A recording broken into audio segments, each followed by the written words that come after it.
Padre, te damos este día, Señor. La bendición, Señor, de poder estar acá en tu casa, delante de tu presencia. Y Padre Santo, venimos con el fin y el propósito, Señor, de este día, entregarnos a ti por completo, Señor. Queremos, Padre Celestial, vivir una vida que sea de tu agrado.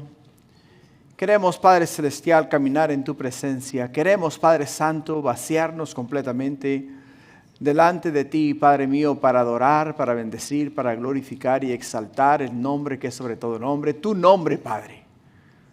Por ello, Padre, henos aquí, Señor. Nos vaciamos completamente ante tu presencia y dejamos que sea tu Espíritu el que nos llene y nos llene, oh Padre mío, a rebosar. Henos aquí, Señor. Bendícenos y háblanos, te lo pido en el nombre de Jesús, y todos decimos amén, amén. Gloria a Dios. Pueden tomar asiento, hermanos.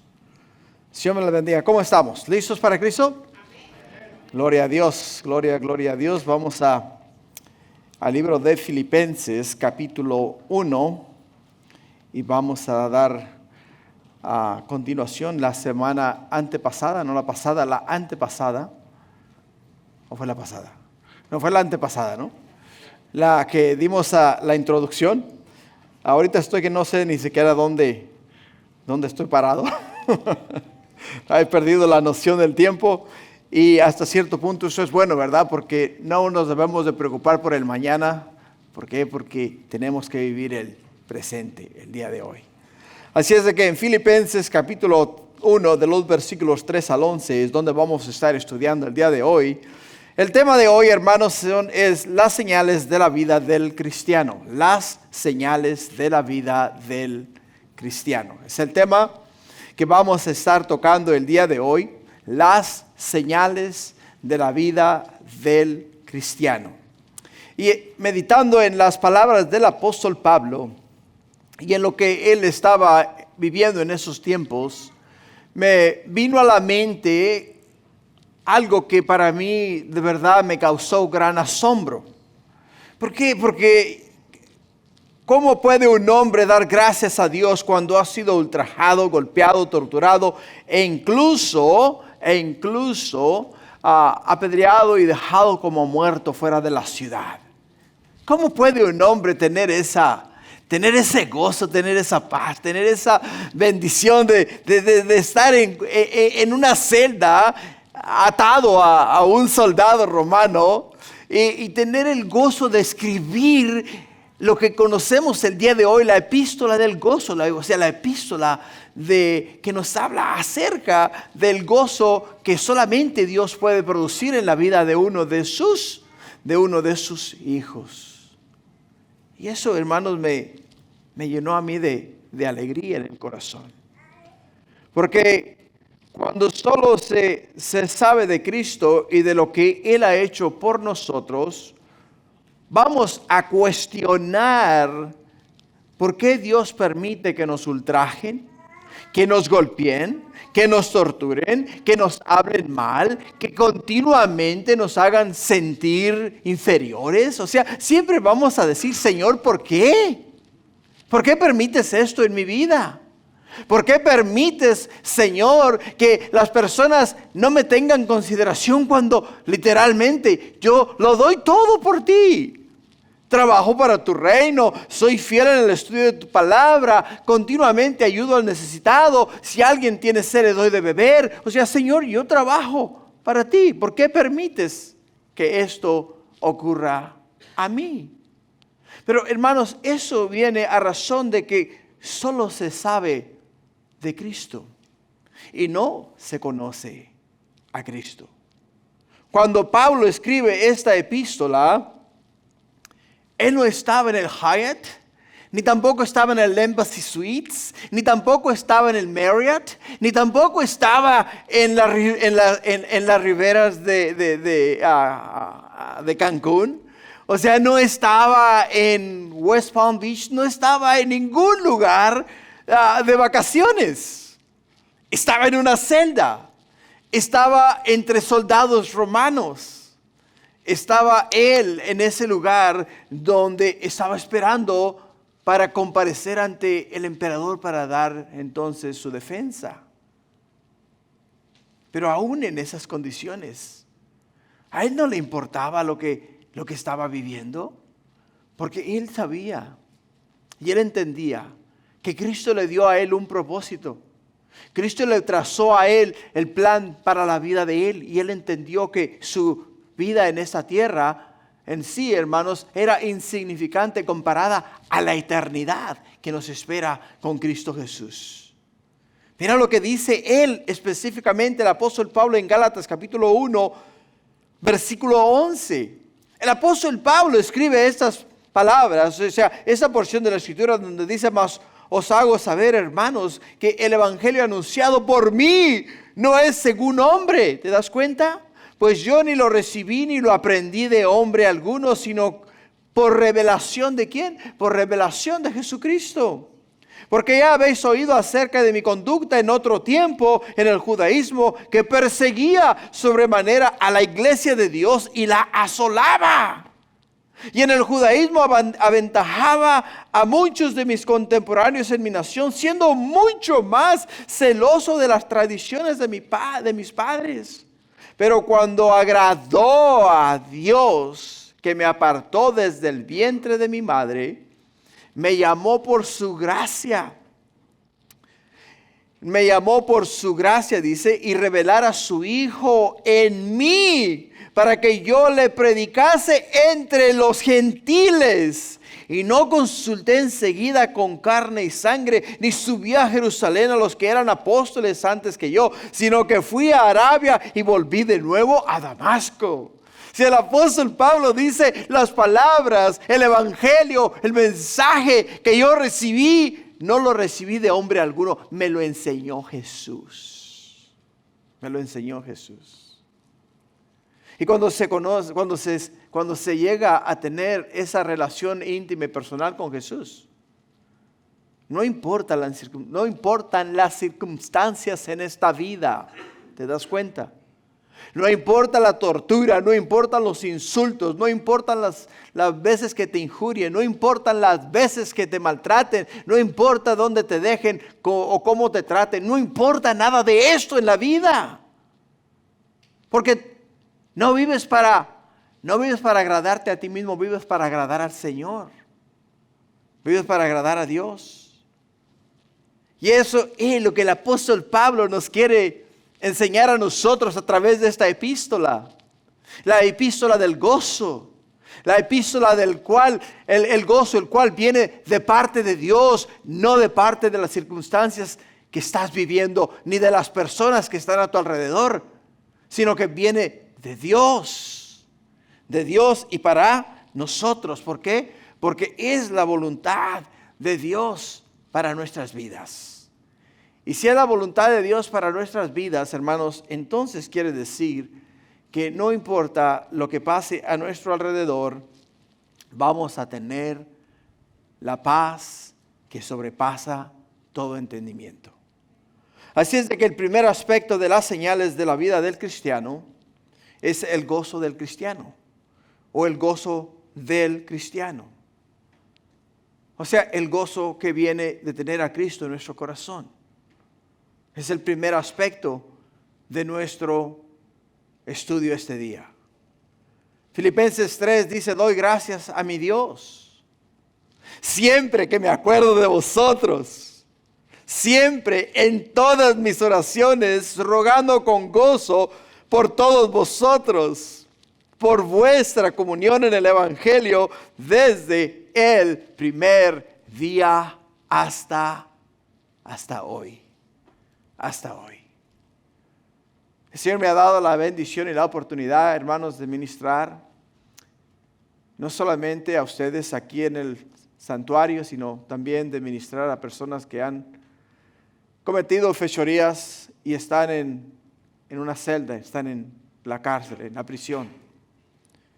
Y te voy a decir una cosa: la actitud de estas personas no es la actitud del apóstol Pablo. Porque hablas con ellos y preguntas a ellos: ¿cómo estás? Y lo primero que sale de su boca la primera expresión que ellos te dan o hacen es el hecho de que están mal. No los tratan bien en la cárcel. Los demás compañeros los ultrajan, los humillan. Los demás compañeros se burlan de ellos. Y es una queja continua desde que llegas, abres la Biblia y les tratas de ministrar a ellos la verdad hasta que te vas. Y te piden que ores para que Dios haga un milagro para que salgan de ese lugar. Digo, gloria a Dios, vamos a orar para que Dios haga un milagro.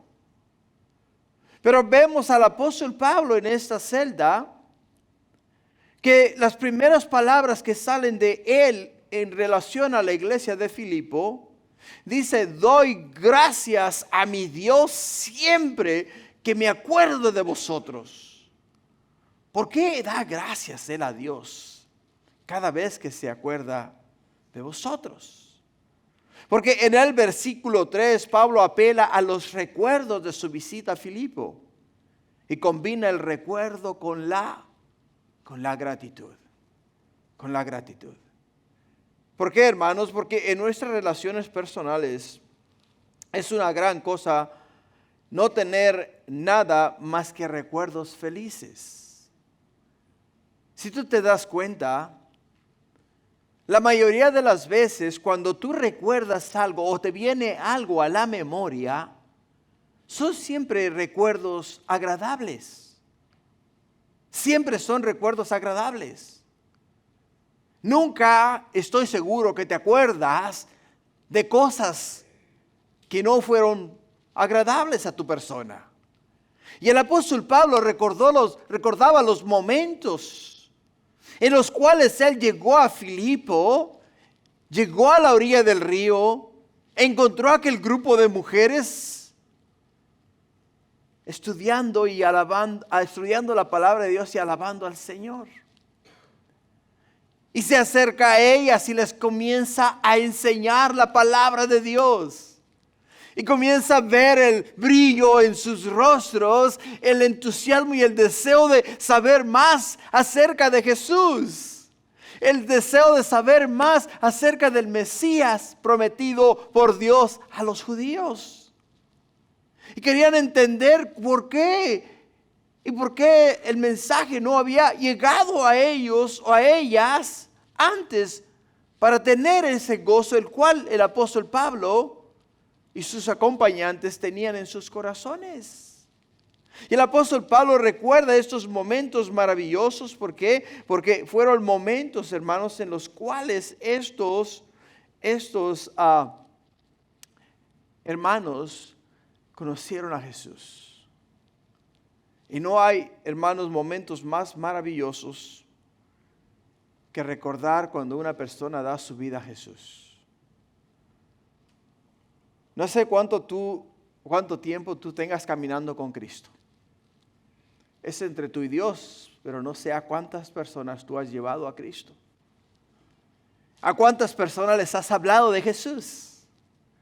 Y cuando las personas abren su corazón a Cristo, y las personas entienden que han pecado y se han quedado cortos delante de Dios y reconocen que necesitan un Salvador.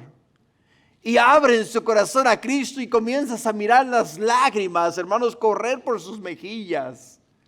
Correr por sus mejillas entendiendo que finalmente han encontrado aquello que por tanto tiempo han anhelado y tanto tiempo han deseado. Y ahora sienten esa paz que solamente puede venir cuando Cristo entra en tu corazón.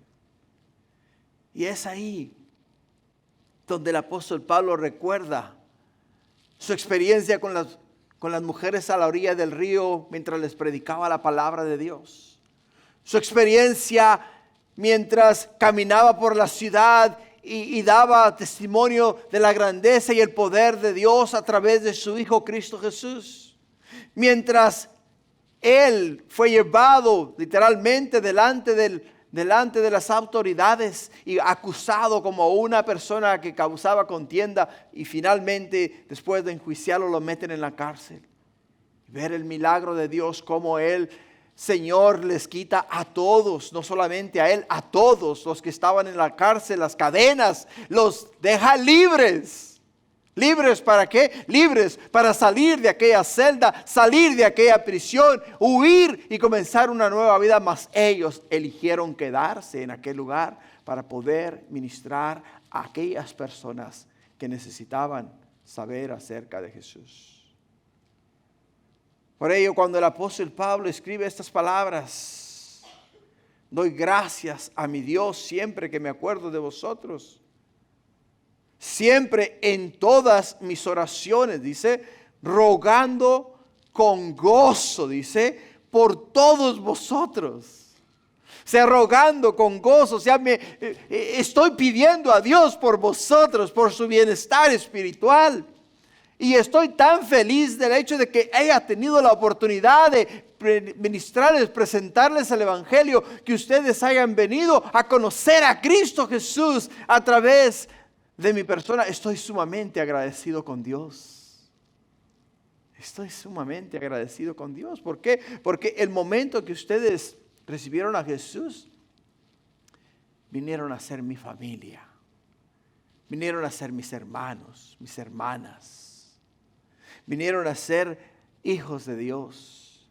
Por ello en el versículo 5 dice, y por vuestra comunión en el Evangelio, desde el primer día hasta ahora. Desde el primer día hasta ahora. La iglesia de Filipenses fue una iglesia que siempre tuvo cuidado, o sea, siempre se aseguró de que el apóstol Pablo, donde quiera que él estaba, recibía de parte de ellos una ofrenda para que pudiese continuar predicando el Evangelio sin obstáculo alguno a cuestiones monetarias. Y por ello es que ahora, al escribirle a ellos esta carta, les expresa a ellos, hermanos, les expresa a ellos su agradecimiento. Su agradecimiento. Y qué interesante, ¿no? Porque esa debería de ser nuestra actitud. Esa debería de ser nuestra manera de vivir, nuestra manera de pensar, nuestra manera de ser. Y es ahí donde para nosotros es muy importante. ¿Por qué? Porque tenemos que entender que Dios ha sido misericordioso, nos ha llevado, nos ha traído a personas las cuales nos aman, las cuales se preocupan por nosotros, las cuales velan por nosotros, las cuales oran por nosotros. Y deberíamos de sentir ese mismo gozo que sintió el apóstol Pablo cuando sabemos que estas personas nos aman. Y dar gracias a Dios. Dar gracias a Dios. Por ello es que en el versículo 4 encontramos el gozo de la oración, el gozo de presentar a los que amamos ante el trono de la misericordia de Dios. George Raindrop, en su libro No Common Task, o Una tarea nada corriente, nos cuenta que a través de una enfermedad aprendió a orar, combinando así toda su vida, de tal forma que habiendo sido antes un tipo quejumbroso y desanimado, llegó a ser un hombre de oración y lleno de gozo. Lleno de gozo. ¿Por qué? Dice que él, observando mientras estaba en aquel hospital, observando a la enfermera que lo atendía, se dio cuenta que todo lo que ella hacía por él, lo hacía con sus manos. Le inyectaba con sus manos, le sacaba sangre con sus manos, le curaba con sus manos, y él entendió que la mano tiene un significado muy importante. Entonces comenzó a relacionar cada dedo con cada circunstancia de la vida. El dedo gordo era el que tenía más cerca y le recordaba orar por aquellos que estaban cerca de él. O sea, el dedo gordo es el que tenemos más cerca a nosotros, ¿no? Entonces él al mirar las manos de la enfermera, dijo, ok, el dedo gordo, el que está más cerca de nosotros, debo de orar, debo de orar por aquellas personas que están cerca de mí. Tu familia, aquellos los cuales te rodean. Y comenzó en esa cama de enfermo a orar específicamente por aquellas personas que estaban a su alrededor. En aquel instante era el doctor, era la enfermera, en aquel instante eran aquellos que llegaban a visitarlo, aquellas personas que le amaban y estaban al pendiente de su salud. Y comenzó a orar por ellos. El segundo dedo, que es el que se usa para señalar, representaba a todos sus profesores en la escuela y en el hospital. O sea, cuando miró el segundo dedo, que es el que usamos para señalar, comenzó él a decir, perfecto, dice, voy a comenzar a orar por aquellas personas que tienen influencia sobre mi vida,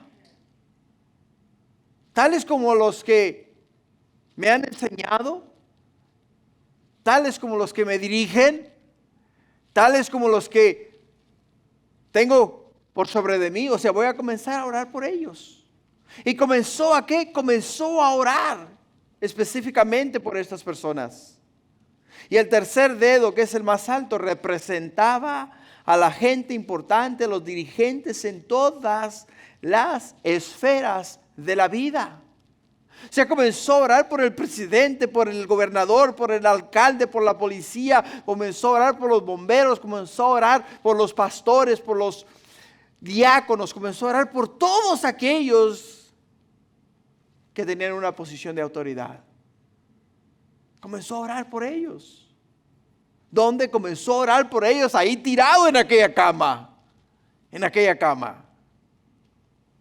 Y el cuarto dedo es el más flojo y representaba a todos los que están en problemas y pruebas.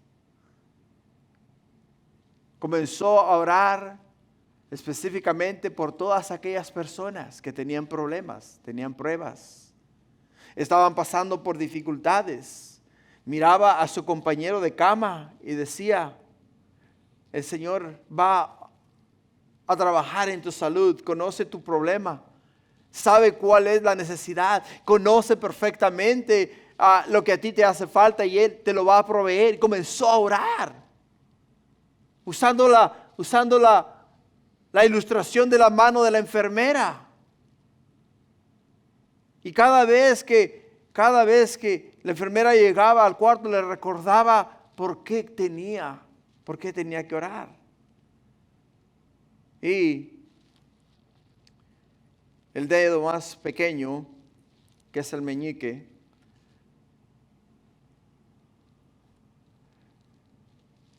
es el más importante y es el que te representa a ti.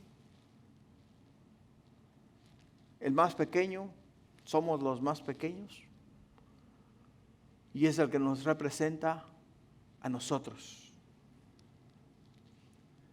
Así es de que cuando Él comienza a orar, Él comienza a orar por las personas que están cerca de Él. Comienza a orar por aquellos que lo instruían. Comienza a orar por sus gobernantes. Comienza a orar por aquellas personas que tenían problemas. Y finalmente comenzó a orar por Él mismo. Comenzó a orar por Él mismo. Esa mañana, mientras yo estaba teniendo mi devocional, estaba leyendo en el libro de Job. Y estaba concluyendo el libro de Job incluso.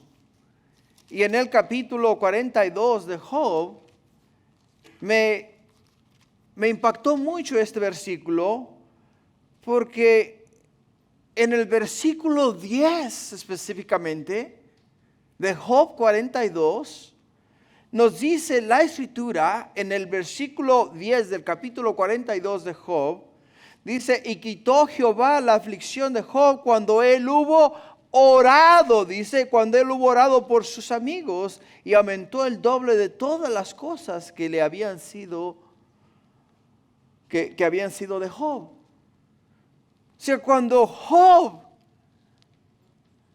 oró por aquellas otras personas, o sea, cuando él entendió que él era el más pequeño,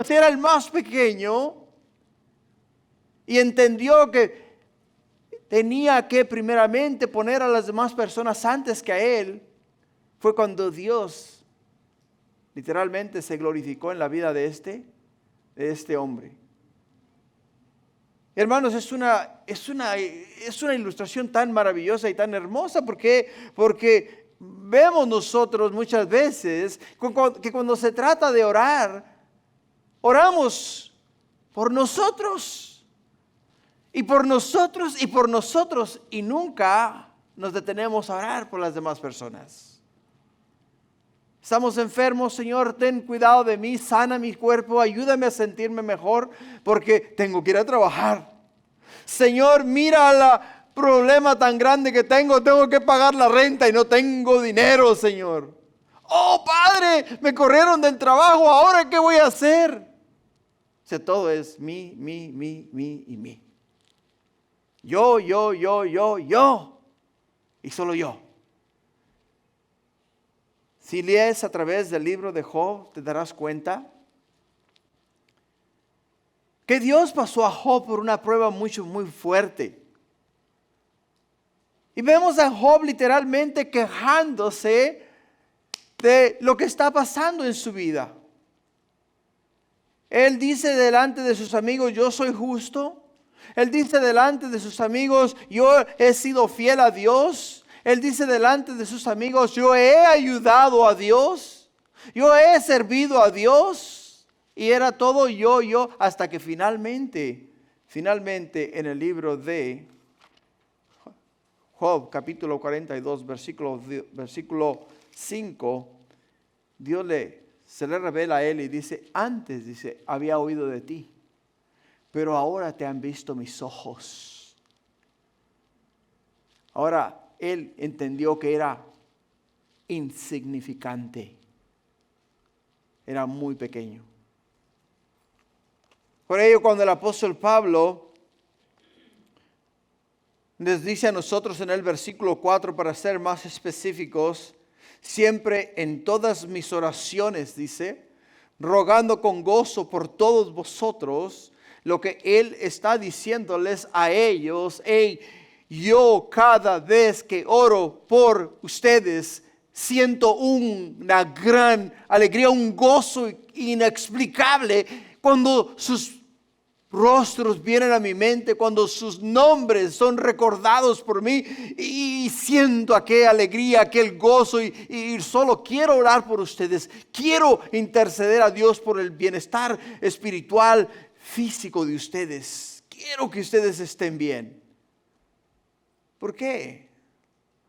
Porque no solamente él tenía el gozo de que tuvo la bendición y la oportunidad de ministrarles a ellos el evangelio, compartir el evangelio, sino que nos dice a nosotros que tuvo comunión con ellos. Comunión con ellos. La palabra comunión, hermano, nos habla de compañerismo, koinonía. Es lo que nos habla la palabra. O sea, compañerismo quiere decir que caminó con ellos, comió con ellos, vivió con ellos, sirvió juntamente con ellos y aprendió de ellos. Y sabía quién eran ellos. Les conocía de manera personal.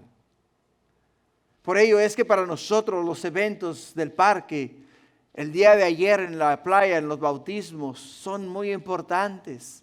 Porque es ahí donde nos sentamos a conversar, a saber quién tú eres, a saber qué es lo que te gusta, saber cuáles son tus necesidades, conocer de qué manera puedo orar, de qué manera puedo interceder por ti. Es muy importante tener compañerismo, tener coinonía, tener comunión los unos con los otros. Y más que todo en el Evangelio. En el Evangelio. ¿Por qué? Porque nuestra conversación no va a ser acerca de las chivas y las águilas, sino que va a ser acerca de qué, hermanos, acerca de la obra de Cristo Jesús en la cruz del Calvario para salvar nuestros pecados. Sí, vamos a conversar de otras cosas, pero igual vamos a conocernos. Y es lo que el apóstol Pablo está implicando aquí, donde dice él, hey, qué bendición haber compartido con ustedes. ¿Dónde? Haber compartido con ustedes el Evangelio y compartir con ustedes acerca del Evangelio. Acerca del Evangelio. El Salmo 34, versículo 5 nos dice, los que miraron a él fueron alumbrados, dice, y sus rostros no fueron, ¿qué? No fueron avergonzados. Cuando miramos a Jesús, ¿sabes qué es lo que va a pasar en nuestras vidas? Nuestros rostros van a ser iluminados y nunca jamás nosotros vamos a ser avergonzados. Por ello, cuando Moisés, hermanos, bajó de la montaña, cuando Moisés bajó de la montaña y vino al pueblo de Israel, nos dice en el libro de Éxodo que el rostro de Moisés brillaba. Porque bajó ¿de dónde? Bajó de la gloria de Dios, bajó de estar con Dios, bajó de estar en la presencia de Dios. Y cuando llegó al pueblo, el pueblo miró que venía diferente, que lucía diferente, que su rostro brillaba. Y tuvieron que agarrar un paño y ponerle el paño para cubrir el rostro de Moisés. Porque no podían entender lo que ellos veían con sus ojos. Es la única manera en la cual nosotros, iglesia, nos vamos a llegar a conocer. Nos vamos a llegar a ¿qué? Nos vamos a llegar a entender cuando juntos, unánimes, en un mismo espíritu, con una misma mente, buscamos al Señor con todo nuestro corazón, no cada uno por su lado, sino en comunión en el Evangelio. Y por ello es que el apóstol Pablo hoy puede escribir con aquel entusiasmo, con aquel gozo. Dice, doy gracias a mi Dios. Doy gracias a mi Dios que me dio la oportunidad de conocerles, ministrarles y hablaros a vosotros. ¿Qué? Hablaros a vosotros la verdad, la palabra de Dios. Lo que nos lleva al segundo aspecto de la vida del cristiano, que es el sacrificio del cristiano. El sacrificio del cristiano. En Filipenses 6 nos dice, estando persuadido de esto, que el que comenzó en vosotros la buena obra la perfeccionará hasta el día de Jesucristo. El que comenzó en vosotros, dice, la buena obra la perfeccionará. La perfeccionará hasta el día de Jesús. Hermanos, habían pasado 10 años desde el día en que Pablo se encontró por primera vez con Lidia y el resto de las mujeres a la orilla del río. 10 años habían pasado. Y después de 10 años en aquella celda, el apóstol Pablo recuerda aquel momento como que si lo estuviese viviendo en el instante.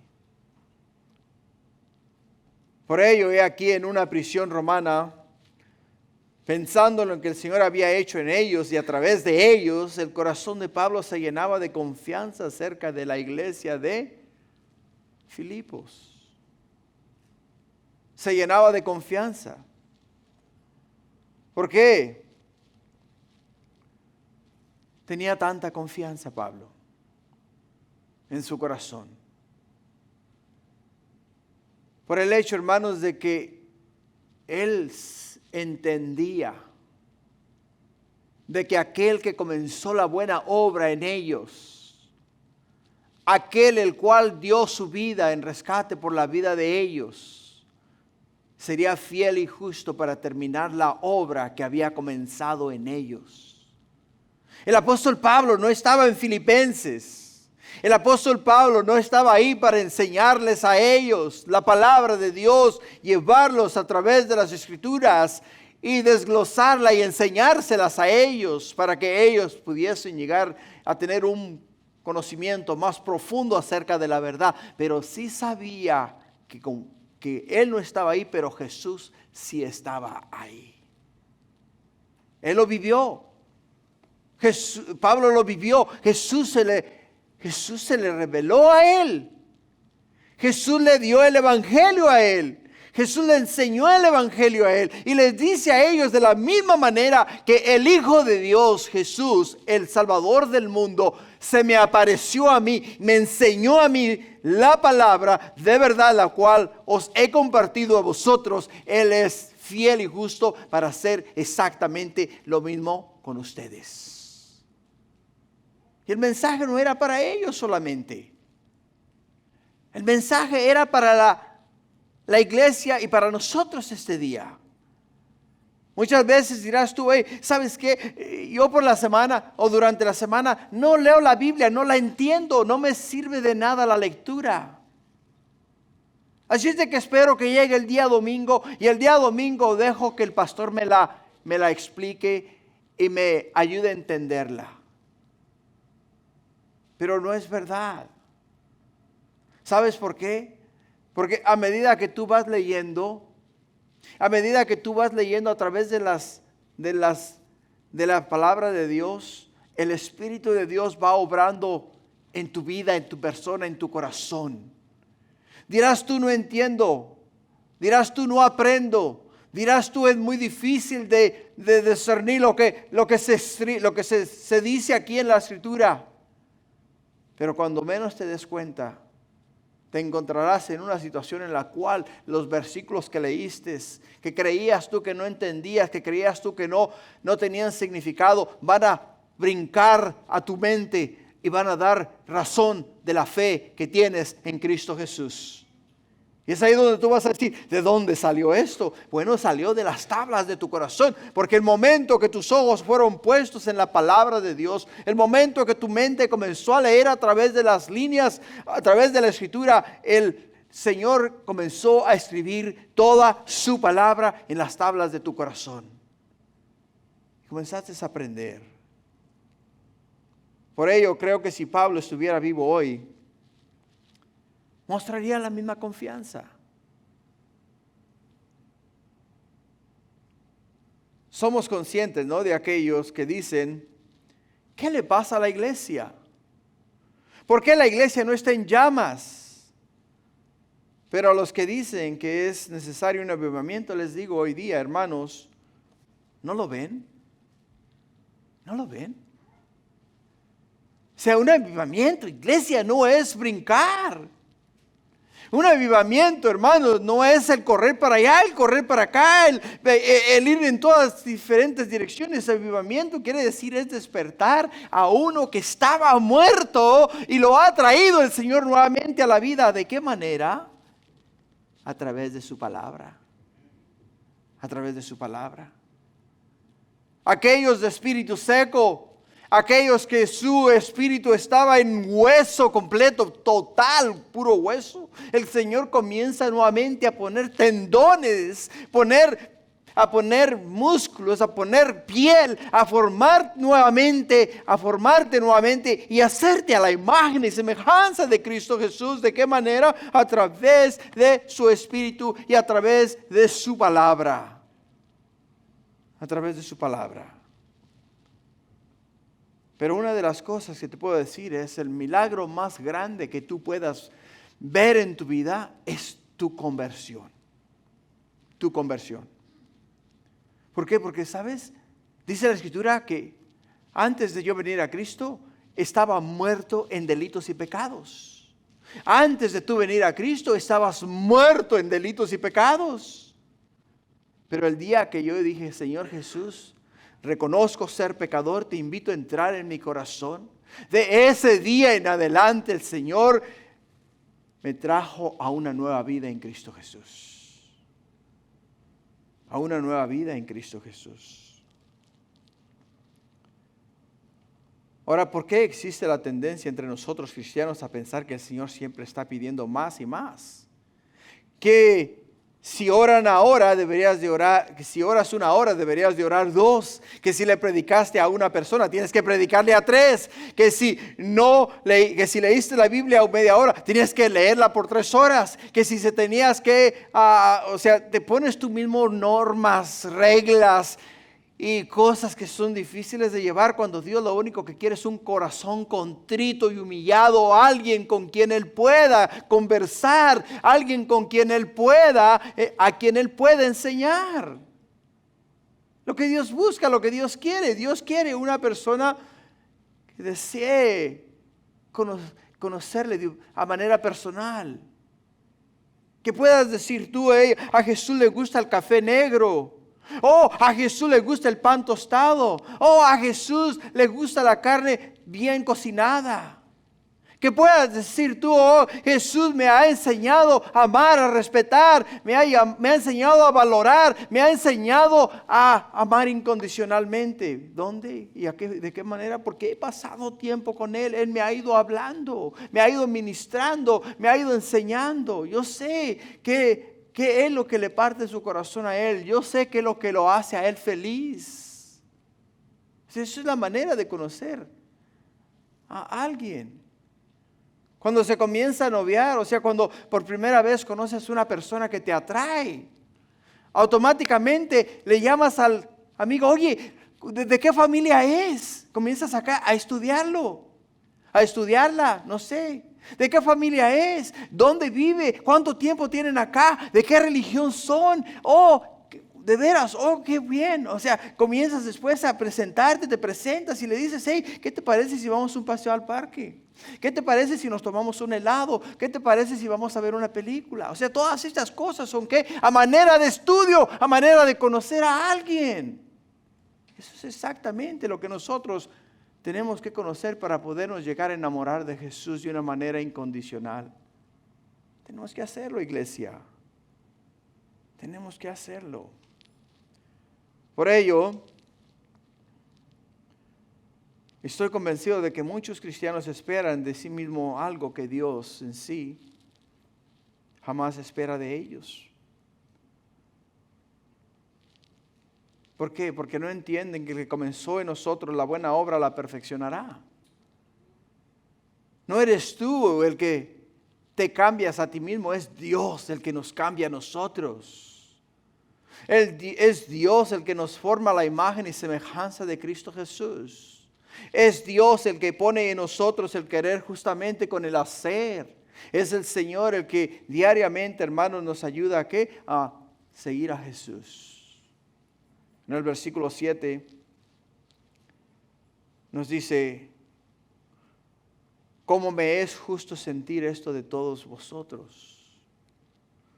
Por cuanto os tengo en el corazón, dice, y en mis prisiones, y en la defensa y confirmación del Evangelio, todos vosotros sois participantes conmigo de la gracia. Todos vosotros, ustedes, nosotros, la iglesia de Filipo, el apóstol Pablo, somos ¿qué? Somos también participantes de la gracia, o sea, somos participantes del favor inmerecido de Dios para nosotros. Yo no merecía ser salvo, tú no merecías ser salva o salvo. ¿Por qué? Porque nuestros pecados nos habían ya condenado. Mas Dios en su infinita misericordia, en su amor, en su gracia, nos perdonó. Nos otorgó el perdón por nuestros pecados, aun cuando nosotros no lo merecíamos. Cuando no lo merecíamos. Hay sin duda personas, hermanos en Cristo, que nos irritan y nos molestan su presencia. Pero acá Pablo nos dice a nosotros, hermanos, que es justo sentir que el gozo del Señor. Porque no estás tú mirando a aquella persona que te irrita, a aquella persona que te hace sentir mal, a aquella persona que no puedes ver, no quieres ver, no deseas mirar. Estás viendo a un hijo de Dios. Estás viendo a una hija de Dios. Una persona lavada con la sangre del Cordero, lavada con la sangre de Cristo Jesús. Ya no es lo que tú sientas, es lo que Dios ha hecho, ¿te das cuenta? Es lo que Dios ha hecho. Por ello el apóstol Pablo aquí en este versículo dice, como me es justo sentir de todos vosotros, por cuanto os tengo, ¿dónde?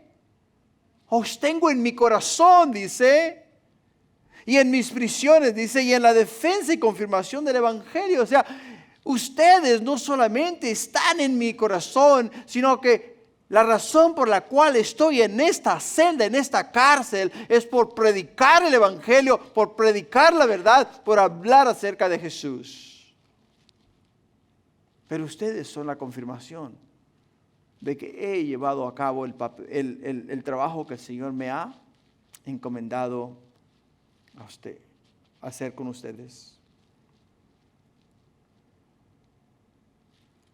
Ahora, hay algo importante, iglesia. En ese pasaje se hace hincapié en la idea de la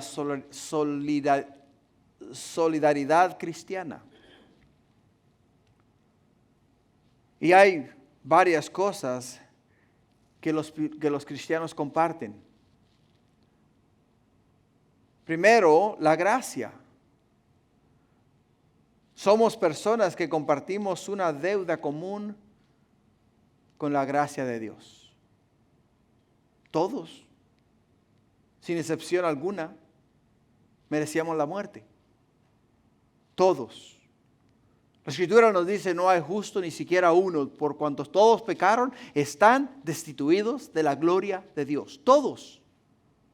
Todos. Y todos, hermanos, tenemos en común ¿qué? La gracia. Porque todos hemos recibido el favor inmerecido. Todos hemos recibido la salvación. Todos hemos recibido el favor de Dios. Lo segundo que tenemos en común es la obra del Evangelio. No solo comparten un don, sino también una tarea, la extensión del reino de Dios aquí en la tierra.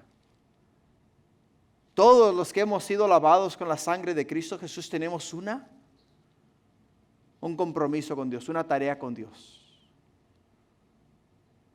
Jesús específicamente habla a sus discípulos en Mateo 28, diciéndoles a ellos, toda potestad me es dada en los cielos, en la tierra.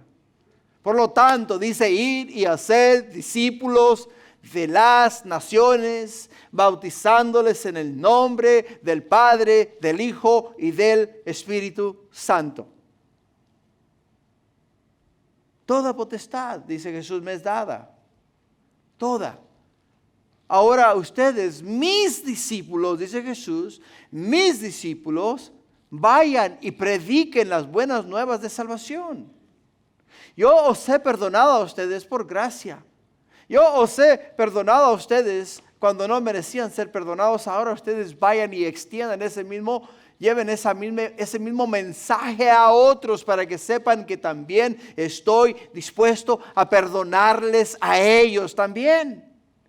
Estoy dispuesto a perdonarles sus pecados. Estoy dispuesto a olvidar lo que hicieron. Estoy dispuesto a agarrarlos y tirar sus pecados en el fondo del mar y no acordarme nunca más de ellos. Pero ustedes, dice, tienen que ir ¿a dónde? Tienen que ir a compartirlo, a compartir el Evangelio. Pablo usa dos palabras para expresar la obra de los cristianos por el Evangelio. Habla de la defensa y de la confirmación, hermanos, del Evangelio. La defensa es apología del Evangelio, que quiere decir defensa frente a los ataques que se hacen desde afuera. El cristiano tiene que estar dispuesto para ser un defensor de la fe y dar razón de la esperanza que tiene. Dar razón de la esperanza que tiene. Ahora, la confirmación en griego es baboisis del Evangelio y es la identificación de su fuerza desde adentro. Ahora, no es desde afuera, sino desde adentro. Y es la edificación de los cristianos. El cristiano debe de extender el Evangelio defendiéndolo contra los ataques de sus enemigos y edificando la fe de sus amigos. ¿Te das cuenta? La apologética o la apología es la defensa del Evangelio. Pero la confirmación, hermano, nos habla de que lo que hay en nuestro corazón es real. De que lo que ha pasado en nuestra vida es verdadero.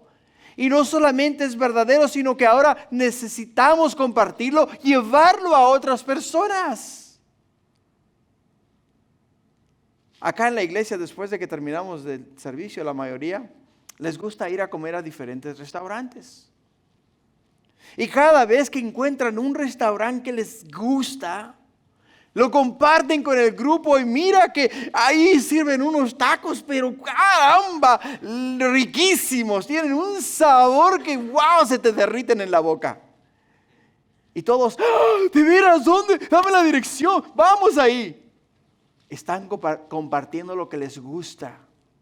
¿Tú sabes que Jesús te sirve el platillo más delicioso?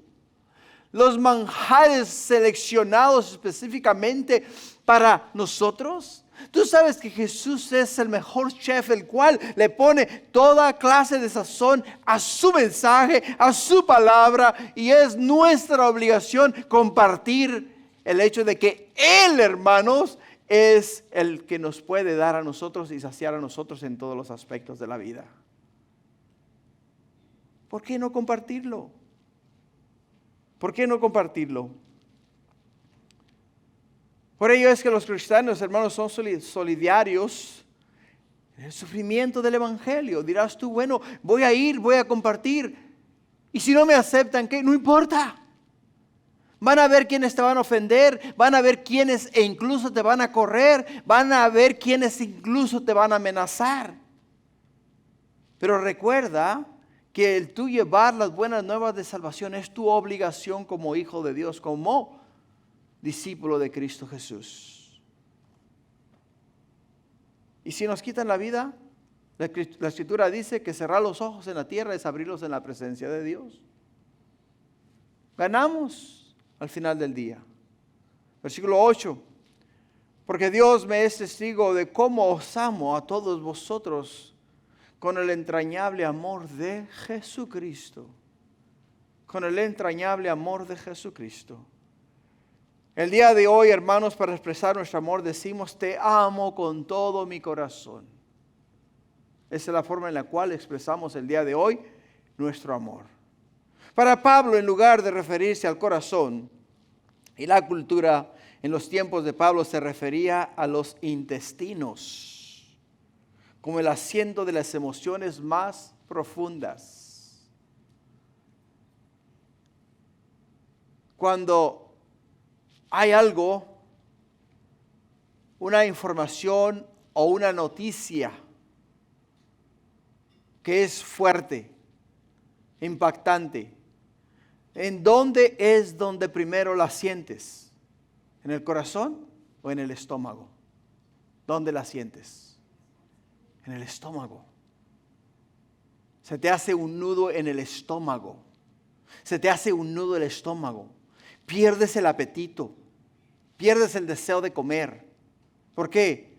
Porque la noticia fue tan impactante. El sentimiento fue tan profundo que afectó tu intestino. Afectó tus intestinos. Y te hace sentir, hermanos, sumamente triste. Pero el apóstol Pablo les dice a ellos, yo os amo a vosotros y lo siento en mi estómago. El amor que siento por ustedes es tan profundo, pero tan profundo que ni siquiera deseos de comer siento. Por ello, cuando a Jesús le decían, Señor, ¿no vas a comer? Decía él, mi comida es que haga la voluntad de mi Padre. O sea, él en esos momentos no sentía deseos de alimento, él sentía deseos de compartir el evangelio, la palabra de Dios, que las almas se salvaran. Ese era el deseo de Jesús, ese es el deseo del apóstol Pablo. Y cuando él expresa en este versículo, en el versículo 8, dice, porque Dios me es testigo de cómo os amo a todos vosotros con entrañable amor. ¿El amor de quién? El amor de Jesucristo. Wow. Hermano, hermana, podemos hablar, podemos sentir o decir o expresarnos de la misma manera hacia nuestros hermanos en Cristo. Podemos expresarnos de la misma manera. Somos humanos, somos hermanos, somos personas que vivimos en un mundo en el cual, hermanos, muchas veces nos ofendemos los unos a los otros y nos disgustamos, pero tenemos que entender que el amor de Cristo y el amor por ellos sobrepasa todas estas cosas. ¿Por qué? Porque el amor lo sentimos y lo llevamos donde lo sentimos, en el estómago. Lo sentimos en el estómago. Pablo les está diciendo a ellos, los anhelo mucho. Los anhelo mucho. O sea, siento un deseo tan inmenso de estar con ustedes, que aunque estoy en estas cuatro paredes, aunque estoy rodeado de soldados romanos, en mi mente me siento que estoy con ustedes, por amor a ustedes. Qué manera más increíble de expresar estas palabras, Pablo. Hermanos, en Éxodo 28 leemos que el efod que llevaba el sumo sacerdote. En el efod que llevaba el sumo sacerdote había una coraza. Y sobre el pectoral habían gemas que representaban a cada una de las 12 tribus de Israel. Por lo tanto, el pueblo de Israel, aquellos que a menudo eran tercos, descarriados, poco agradecidos y rebeldes, eran gemas en el corazón del sumo sacerdote. ¿Por qué? Porque la coraza, la plancha de bronce que llevaba el sacerdote aquí en el frente, llevaban 12 piedras preciosas. Y cada una de esas piedras representaba una de las tribus de Israel. Y esas piedras estaban cerca de ¿dónde? Estaban cerca del corazón del sacerdote. Cerca del corazón del sacerdote. Y aunque eran malos, eran tercos, eran de dura cerviz, eran quejagumbrosos, eran personas que literalmente se quejaban por todo, aún en esas condiciones, para Dios eran gemas preciosas. O sea, eran piedras preciosas. Piedras preciosas. Por eso solo a la mitad de la historia, verás en los hombres que no solamente el sumo sacerdote miraba al pueblo de Israel como la niña de los ojos de Dios, sino que oraba, velaba e intercedía continuamente por ellos. La palabra de Dios nos dice a nosotros, hermanos, que Jesús está a la diestra del Padre y intercede por nosotros de día y de noche. El tercer aspecto de la vida del cristiano, hermanos, es la carrera y la meta del cristiano. La carrera y la meta del cristiano. La carrera del cristiano es una carrera de amor. La meta, llenarnos de los frutos de justicia por medio de Cristo Jesús. De los versículos 9 al 11 dice, y esto pido en oración, Que vuestro amor abunde aún más y más en ciencia y en todo conocimiento, para que aprobéis lo mejor a fin de que seáis sinceros e irreprensibles para el día de Cristo, llenos de frutos de justicia que son por medio de Jesucristo para gloria y alabanza de Dios. Aquí el apóstol Pablo dice: y esto pido de vosotros, que abunden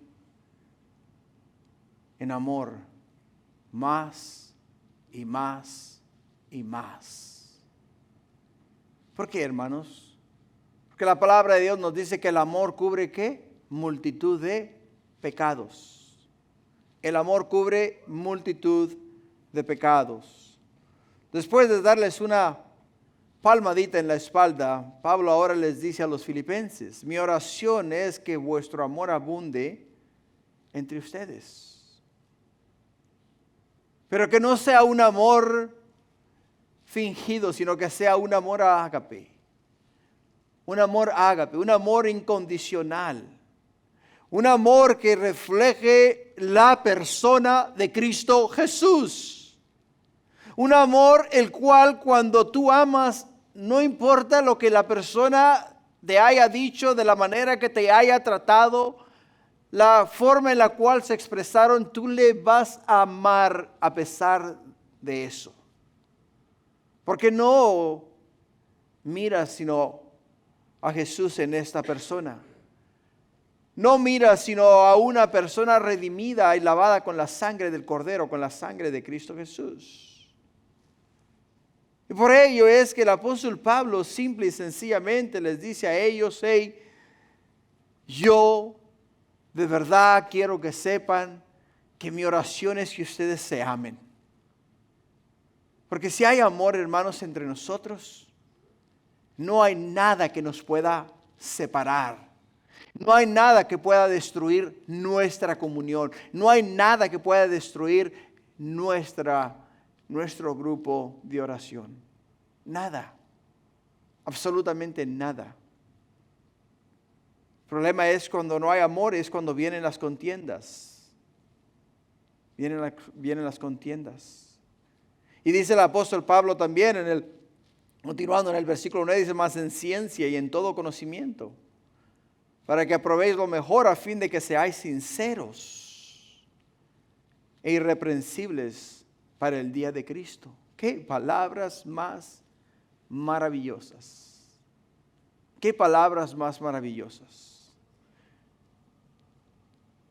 Cuando tú llegas, hermano, a tener un conocimiento profundo de lo que Dios ha hecho, de las cosas que Dios ha formado, cuando tú llegas a entender la ciencia, cuando tú llegas a entender la mano de Dios a través de la ciencia y el amor de Dios a través de Cristo Jesús, no hay absolutamente nada que te pueda alejar a ti del amor de Dios, del amor de Cristo. ¿Por qué? Porque te lo prueba la ciencia, te lo prueba lo hecho por las manos de Dios, que Dios es real, que Dios es verdadero, que Dios es el único.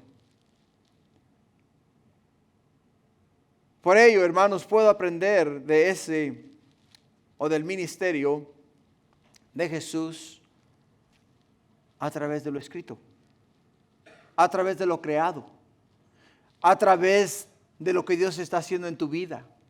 Y cuando llego a tener ese conocimiento y puedo ver ese cambio y esa transformación en tu vida y en mi vida, puedo entender que el único que puede hacer algo posible de esa manera es Dios.